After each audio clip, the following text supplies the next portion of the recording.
Assalamualaikum warahmatullahi wabarakatuh. Alhamdulillah rabbil alamin. Alhamdulillah. Asyhadu an la ilaha illallah, asyhadu anna Muhammadan abduhu wa rasuluh, sallallahu alaihi wa ala alihi washabbihi wa ba'd. Alhamdulillah, segala puji bagi Allah, Sang Pencipta, Sang Pemilik serta penguasa alam semesta ini, kembali masih memberikan kesempatan kepada kita bertemu pada maghrib isya hari Rabu, kajian rutin tematik. Berarti kita masih sekali lagi masih diberikan kesempatan ya Allah, kesempatan hidup sehat dan kesempatan bertemu, mengaji, belajar, itu saja untuk menopang apa yang ada pada diri kita saat ini. Iman kita, iman itu percaya, kita tingkatkan untuk lebih baik, lebih taat, hingga kita betul-betul menjadi seorang sosok pribadi muslim yang dalam artian yang sesungguhnya. Bapak Ibu, saudara-saudara saya yang saya cintai, baik yang langsung di Masjid Baitul Haram maupun di rumah atau dimanapun menyaksikan ini, mudah-mudahan kajian ini bisa memberi kita motivasi kepada kita lebih baik lagi. Dan tema yang kita ambil hari ini termasuk terkait runtut dengan kajian-kajian yang kemarin adalah, karena momentumnya ini kemarin hari kemarin itu tanggal 7 insyaallah itu pas jatuh menurut kalender 1 Muharram 1446 Hijriah. Berarti kan kalender baru untuk tahun Hijriah. Saya tekankan kalender baru untuk tahun Hijriah. Nama tahun itu memang diberi nama Hijriah, mengambil momentum peristiwa hijrah. Kalau kejadian hijrah sendiri itu bukan bulan Muharram, tapi kalau melihat catatan itu 12 Rabiul Awal, 11 tahun setelah beliau Nabi Muhammad itu dinobatkan menjadi Nabi atau Rasulullah. Nama tahun ini Hijriah. Sering orang menyebut tahun Islam, tahun baru Islam. Nama tahunnya bukan Islam, nama tahunnya Hijriah. Coba kalender kita sering umat Islam itu memang kalau mengikuti kalender Hijriah, Ramadan, Haji itu kan tahun Hijriah. Jadi jika sekaligus membuat kita tambah wawasan bahwa di dunia ini ternyata tahun itu namanya macam-macam. Yang umum sering dipakai oleh kita itu Miladiyah atau Masehi, ya kan? Kalau nggak salah orang Jawa juga punya kalender itu. Makanya ada istilah hari paling ya, legi apa ya? Karena saya orang bukan Jawa ya kan, orang ngerti. Tapi Jawa ini nomornya nggak tahu, itu yang susu. Hingga mau nikah kan ada kan robot ya. Tapi itulah yang ada. Kemudian tahunnya juga kalau nggak salah ada namanya. Tahun apa Bapak? Ada yang tahu? Tahun apa? Mungkin kalau nggak salah tahun Soko apa Saka aja ya. Nah, kebetulan saya ini orang keturunan Tionghoa. Di Tionghoa juga ada nama tahunnya. Tahu Pak? Tahunnya namanya apa? Ya? Nama tahunnya Imlek. India juga ada, Jepang juga ada. Kita tidak fokus ke situ, terserah nama tahunnya apapun. Tetapi mari kita jalani hidup ini sesuai dengan maksudnya, niatnya Allah, maunya Allah menciptakan kita. Di awal-awal saya sudah mengingatkan, Allah menciptakan kita itu untuk beribadah. Ibadah itu sudah saya jelaskan kapan itu, mengabdi kepada Allah sepanjang hidup kita. Di mana? Di bumi Allah yang luas. Karena itu kita diberi mandat sebagai khalifah, orang yang memanage, orang yang mengelola bumi ini. Nah itu dipasrahkan oleh Allah kepada manusia. Diharapkan Allah manusia itu percaya kepada Allah. Tidak hanya percaya kan iman. Ditindaklanjuti dengan taat, nurut Islam. Jadi saya ulang lagi, kalau benar-benar belum taat, benar-benar belum patuh sama Allah, sebetulnya dia belum bisa dikategorikan sebagai orang Islam atau Muslim. sekalipun nama agamanya Islam. Saya ulang lagi, masih ingat Pak, masih ingat. Kalau cuma nama Islam itu banyak dipakai. Bahkan ada orang namanya Nur Islam tapi di penjara, tidak cocok. Ya, atau tiap hari saya pernah, karena ada ustadz yang ngajari itu, istilah kita kan lebih populer dengan Islam KTP kan. Sebetulnya bukan itu beliau bilang Islam hanya menjadi namanya. Itu seperti orang, saya ulang lagi, namanya waras, namanya waras. Tapi waktu sakit darurat tetap dipanggil waras. Sudah masuk ruang ICU, masa sampai ganti namanya sakit-sakitan dan gitu. Nah, jadi kita diharapkan betul-betul jadi orang Muslim.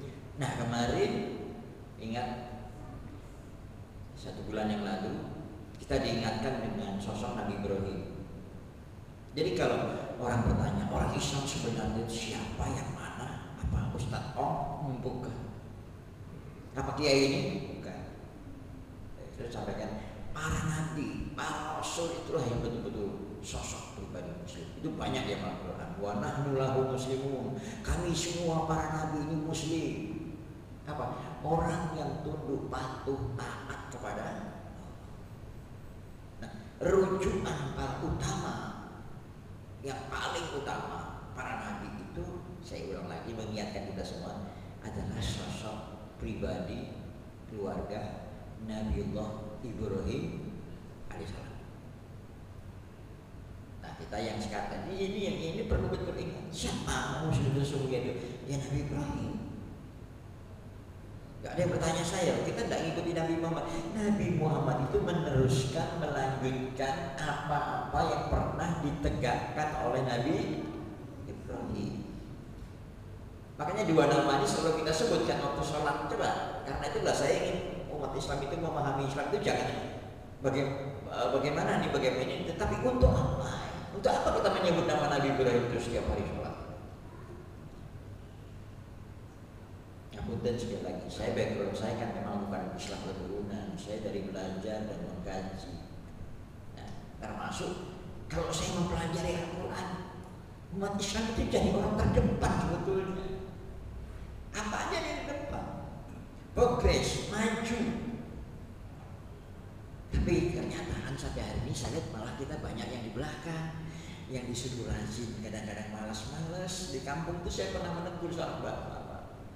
Dia sholat enggak, untung aja dia baik orangnya.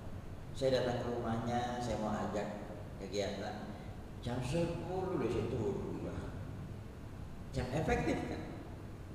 Saya bilang, mas, iku loh koncoku duwe ya. Saya sebut namanya Ali Markus itu, Mas Wiyon itu, kenal saya. Itu jam 6 wis. Ini aktivitas, gak sampean duwe gak sepiro. Omah cilik ciut di kampung kok situ. Bagaimana kita bisa maju? Kalau ditanya agamanya apa Pak? Islam. Beriman sama Allah? Iya. Nah, itu belum pada tingkat yang selanjutnya. Iman, Islam, ihsan. Islam, ihsan itulah puncaknya. Orang itu melakukan aktivitas hidup itu dalam rangka mengabdi atau beribadah kepada Allah semata-mata hanya karena Allah. Melakukan apa saja yang baik karena Allah. Karena itu tema hari ini saya mengambil khusus untuk momentum semangat hijrah itu membentuk pribadi Muslim yang progresif, Muslim yang berkemajuan, yang maju, yang Qurani. Sekali lagi saya sering menyampaikan, kadang-kadang mohon maaf saya kadang menyebut sejarah saya, pribadi saya sama ini. Ketika saya baru menjadi Muslim, kalau 2 tahun di sebuah pondok, waktu itu masuk 1400 Hijriah. 1400 Hijriah berarti berapa tahun yang lalu Pak? Sekarang kan 46 tahun yang lalu. Saya waktu itu baru, terus pondok itu mengadakan kegiatan semacam kajian umum di lingkungan pondok, dan itu menggaung se-Indonesia ternyata. Seruan MUI juga, abad 15, abad kebangkitan umat Islam. Berarti selama ini kan tidur ya Pak. Sebelumnya kan tidur. Kenapa? Sebab 7 abad sebelumnya itu umat Islam itu menjadi contoh dalam bidang apa aja. 7 abad. Penyebarannya begitu luas. Tokoh-tokohnya muncul di dunia filsuf, para pemikirnya Al-Farabi, Al-Kindi, aktivitas kegiatan kedokternya Ibnu Sina, Averroes, Ibnu Rus. Oleh sana orang sana menyebut Avicenna, itu kan Ibnu Sina. Kemudian ada ahli matematika yang dikenal dengan aljabar. Awal itu kan aljabar. Tapi sesudah itu umat Islam mengalami kemunduran. Kemajuannya umat Islam itu sampai ke Cordoba, sampai ke Spanyol ya. Adik-adik ini pasti tahu kalau sempat bicara Spanyol, apalagi sekarang musim sepak bola ya. Jadi saya teringat 46 tahun sudah, jadi sudah kok ngene-ngene aja. Jadi kita itu harus menjadi orang yang maju, progres. Mengapa mengalami kemunduran? Nah, sekarang sekali lagi mohon maaf, kita tidak bicara bangsa suku tentu ya. Kan itu sebuah bangsa kan tergantung pribadi kan kelompok jadi sebuah keluarga. Jamiah semuanya berjamaah bersama jadilah sebuah bangsa seperti Indonesia. Sekarang dunia mengakui bangsa yang begitu maju pesat. Bangsa apa sekarang? Bangsa apa? Yang banyak kreativitasnya itu di bidang olahraga, termasuk di bidang elektronik. Sekarang ngakui sekarang China. Nah punten ini kebetulan meripat saya podo ya. Jadi kalau hati saya juga saya Indonesia. Makanya saya sering bilang, saya senang kalau lihat orang Indonesia asli maksud saya ya kayak yang kulitnya rodok apa itu sawo mata rodok. Itu kalau mampu, bangsa maju, kaya itu enak. Tapi kalau yang dominasi nanti meripatnya kayak saya semua nanti terjadi geseran lagi. Gitu. Kalau nggak ngerti, yang satu pamer, yang sitok kuat iren bentrok lagi. Terjadi kan berapa kali itu? Saya ingat tahun 65, kemudian terakhir Mei 78 itu ya. Itu karena krisis. Nah kita kenapa orang lain itu? Orang lain siapa aja, suku bangsa apa saja bisa maju, bisa di depan karena dia mengikuti petunjuk Al-Quran itu sebenarnya. Cuma dia tidak sadar kalau itu perintah Al-Quran. Jadi saya teringat dengan seorang ulama besar ya, dari gurunya Muhammad Abduh, pengarang buku Tauhid. Kemudian ada muridnya bernama Rashid Ridha, kenal dengan bukunya Risalah Tauhid. Dia membuat sebuah pertanyaan yang dijawab sendiri oleh beliau. Limadza ta'akhkharul muslimin? Limadza ta'akhkharul muslimun? Mengapa umat Islam itu mengalami kemunduran? Wa taqaddamu ghairuhum, sedangkan umat lain mengalami kemajuan. Maksudnya umat yang tidak beriman sama Al-Quran, tidak percaya sama Allah, tapi kok mengalami kemajuan? Jawabnya sama Pak sebetulnya. Umat Islam mengalami kemunduran itu karena meninggalkan Alkitabnya. Apa Alkitabnya kita itu? Yang kita imani? Al-Quran. Loh, enggak Pak, saya baca, saya soal pasih kok. Saya ingatkan lagi. Saya ingatkan lagi. Yang dipertanyakan Allah itu bukan pasih sampai membacanya, bukan berapa banyak yang sampai hafal, berapa banyak kualitas kita mengimani isi Al-Quran dan mematuhi isi Al-Quran dan dikembangkan dalam kehidupan sehari-hari. Itu yang kurang.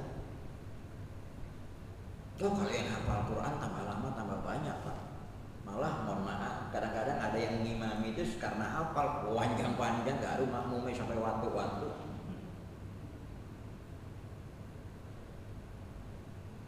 Kadang-kadang ya itu ngajar ngaji makhrajnya yang ditekankan, padahal Allah sudah kasih tahu dalam Al-Quran. Allah tidak lihat lisan sampean. Bagus kalau sampean makhraj tahsin lebih bagus. Itu kalau untuk musyabakoh, lagu bagus-bagus, monggo. Kan Al-Quran juga ditandingkan loh Pak. Pertandingan baca Al-Quran namanya musyabakoh tilawatil Quran. Dan dilarang itu untuk biar memotivasi kita bisa lebih baik, lebih bagus lagi. Tapi jangan lupa pesan utamanya. Saya dan sampean orang yang bertakwa adalah orang yang benar-benar menjadikan Al-Quran pedoman hidupnya. Zalikal kitabul la raiba fihi hudal. Jadi kalau umat Islam kita sekarang kelihatannya kok di belakang, saya perhatikan aja ketika sholat kita kan disuruh di depan semua. Tapi kalau ada hal-hal penting yang lain kita di belakang, itu adil. Nah, praktek dalam kehidupan sehari-hari yang dipertanyakan Allah, apa yang kamu perbuat, apa yang kita lakukan, ide apa, kreativitas apa. Umat Islam itu jangan jadi orang malas. Ada doanya, ya Allah jauhkan aku dari sifat malas. Rasulullah memang memberikan isyarat kepada kita, Bapak Ibu sekalian, jamaah yang saya cintai, bahwa umur umatku baina sittin wa sab'in, umur umatku itu di antara 60-70. Tapi Nabi tidak menyatakan mati, umur mati, Pak. Itu ternyata kalau kita perhatikan baina sittin wa sab'in, potensi kita itu, kemampuan kita itu 60-70 itu. Kalau 70 ke atas itu mulai tambah turun. Makanya sebelum itu usahakan kita kreatif. Mohon maaf Bapak Ibu sekalian, seperti Pak Syaukat ini kan usianya ya di atas saya mungkin. Itu jangan pernah merasa tua, itu aja. Bapak jadi tua, tapi jangan pernah merasa tua. Lakukan apa saja yang bermanfaat. Kreatifnya, khususnya Anda yang muda-muda ini loh yang diharapkan. Dalam Al-Quran itu kita dipandu, lihatlah semesta ini. Huwallazi khalaqalakum ma fil ardi jami'an. Apa yang ada di bumi ini Allah ciptakan untuk kamu semua. Amati, kelola kreativitas. Aktif, punya ide, inovasi. Ya, lihat sesuatu ini, apa ini ya? Aslinya orang kan bisa mengawinkan tanaman itu kan karena melihat Pak, mau belajar. Rasa-rasanya zaman dulu itu semua koi begini kan. Ya sekarang orang mau dibisan sih, ya apa caranya semongko itu tidak ada bijinya supaya apa? Mangane gampang. Nah, saya tidak tahu dampaknya ya, karena itu ada disuntik apa saya tahu. Bagaimana satu pohon mangga gadung itu bisa bercabang buah lain? Bagaimana pohon yang tinggi bisa jadi rendah? Itu apa namanya Pak? Dicangkok, ada akulasi. Saya berangkat dari itu Pak. Saya bukan sekolah pertanian perkebunan. Saya kalau nyangkok, nyetek, bisa. Ya karena saya waktu kosong bisa digunakan untuk nyari duit tuh. Kalau bicara duit, tapi bukan itu fokus. Allah titipkan bumi itu kita semua. Makanya dalam Al-Quran surah ayat 103 setelah ittaqullaha haqqa tuqatih wa la tamutunna illa wa antum muslimun, Allah pesan kita semua yang mengaku beriman ini, wa tasimu bihablillahi jami'a, berpegang teguhlah kamu, jadikan Al-Quran itu pedoman hidup benar-benar semuanya.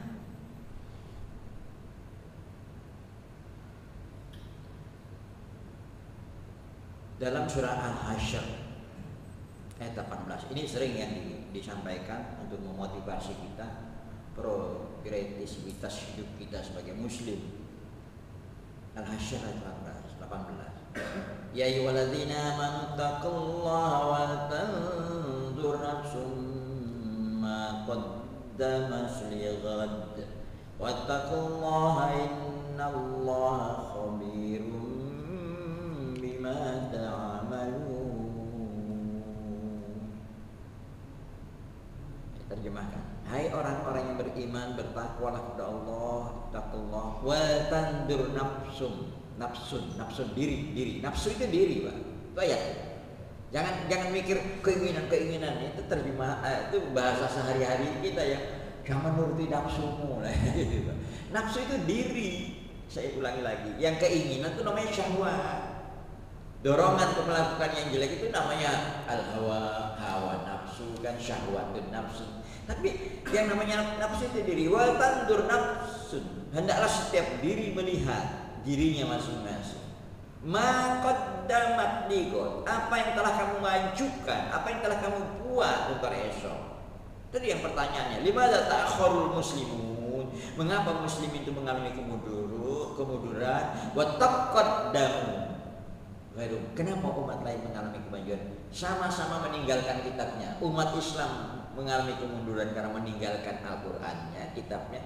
Umat lain itu juga maju karena meninggalkan kitabnya. Ya sama-sama meninggalkan kitabnya. Yang satu meninggalkan kitabnya maju, mundur. Yang satu meninggalkan kitabnya malah maju. Ya ngapunten, saya pernah juga di Kristen ya. Mohon maaf, saya tidak punya niat menjelekan siapapun.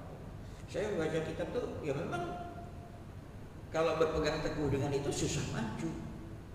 Nggak boleh mengumpulkan harta, ada larangan itu. Kita kan boleh, cuma ada zakat. Nah, yang ini yang Allah pesankan berpegang teguh dengan Al-Quran itu. Wal tandur nafsu ma qaddamat liqad. Apa yang kamu lihat untuk berbuat esok. Ini tolong adik-adik anak-anak saya masih muda-muda ini. Jadi orang yang progres. Jangan belajar, oke semangat terus. Saya waktu baru mualaf itu di pondok itu sampai jam 2 malam pakai lampu oblek. Karena saya merasa tidak mampu. Saya baru masuk Islam, saya belum bisa ngaji, belum bisa nulis lah. Teman-teman sudah bisa. Ya alhamdulillah saja saya juga diberi kelebihan oleh Allah, kemampuan berpikir, kecerdasan yang cukup. Itu kan semua kita beda-beda. Tapi setiap orang pasti Allah beri kelebihan untuk maju, untuk mengelola hidupnya, untuk mengelola bumi di mana dia berada sebagai rahmatan lil alamin. Jangan cukup itu saja. Saya bayangkan ya, kalau orang kota contoh berenang ya, kan dituntutkan ada berenang, olahraga. Kamu nggak bisa olahraga, taat ngaji jadi contoh luar biasa di depan. Saya berenang itu dulu di kampung, saya belum muslim, cuma jegar-jegur aja Pak, tidak ada kolam ya di kampung itu, nggak ada kolam renang. Kalau anak sekarang kan tidak bisa, tidak bayar kalau di Surabaya, masuk kolam bayar. Kalau disuruh dulu jegar-jegur aja bisa berenang, ke perahu, naik perahu, ke laut, semua. Nah itu ternyata sekarang saya rasakan, alhamdulillah kaki losok sekarang manfaatnya. Nah itu seperti itu harusnya melakukan sekarang. Kegiatan apa saja, jangan diam. Orang Islam, pribadi Muslim itu selalu maju, selalu move, bangkit, maju, tidak diam. Sekalipun usia kita sudah 50, 60, saya 66 tahun, tapi saya tidak pernah diam. Apa saja saya kerjakan, yang bisa saya kerjakan. Sampai ada yang bilang, Ustadz ini serba bisa, nyemen bisa, master bisa, masang keramik bisa. Saya punya prinsip, kalau sama-sama makan nasinya, insya Allah. Kalau orang itu makan nasi, saya makan nasi. Kecuali dia makan besi, bukan? Itu hanya kadang-kadang kemampuan kita berbeda, itu aja. Kita bukan ahlinya, dia ahlinya gitu kan. Setiap sesuatu itu ada ahlinya. Tapi capai target, progres, maju, jangan mandek, jangan malah mundur. Esok apa ya? Ini bagaimana? Itu sudah mulai sekarang. Wal tandur nafsu ma qaddamat liqad. Wattaqullah innallaha khabirum bima ta'malun. Prinsipnya tetaplah kamu bertakwa kepada Allah dan Allah mengetahui apa yang telah kamu lakukan, apa yang telah kamu perbuat. Sinau wis beneran. Apa yang kamu kaji? Loh, apa kita kekurangan ulama, orang-orang yang berilmu? Cukup banyak, Pak. Saudara-saudara kita, teman-teman kita sampai S3, sampai profesor, dia banyak. Yang kurang itu tindakan perbuatan. Saya sayangkan kalau Islam cuma jadi kajian-kajian saja, tapi tidak jadi amalia. Hanya jadi ilmu. Padahal ilmu itu baru ilmu. Yang dipertanyakan Allah itu amal. Saya ingat ada seorang berkata begini, bagus sekali. Satu ayat yang kamu pahami itu lebih baik dari 1000 ayat yang kamu hafalkan. Dan satu ayat yang kamu praktekkan, amalkan itu lebih baik daripada 1000 ayat yang kamu pahami. Penekanannya itu pengamalan. Cuma ngapunten, di masyarakat kita itu kata-kata amal ini sering menjadi apa ya? Amalannya apa ya? Amalannya itu si dibocai apa? Bukan begitu. Amalan itu apa yang kita lakukan, apa yang kita tidak. Karena itu dalam Al-Quran selalu membimbing kita untuk progres. Tidak cukup beriman, tidak cukup amanu, tapi diikuti dengan amilus syariah. Bahkan Allah memotivasi untuk orang berbuat baik, untuk beribadah kepada Allah dengan kata-kata ihsan, hasanah. Tiap hari sampean dan saya selalu meminta Rabbana atina fid dunya. Ini enak yang punya nama Hasanah, Siti Hasanah, Nur Hasanah, Bu Hasanah diceluk terus ya. Cuma sayangnya lagi kalau Bu Hasanah sendiri tidak Hasanah, lawannya Hasanah apa? Ada yang tahu lawannya Hasanah? Dulu pernah saya sampaikan. Lawannya Husnun apa? Husnun, Su'un. Ingat tak Su'un? Lawannya Hasanah, Sayyi'ah. Kita selalu minta Hasanah. Baik. Nah, ihsan itu kan tindakan yang betul-betul didorong oleh Allah. Hanya Ustadz Mulyadi ini pernah jadi dibaca ketika ngimami. Manja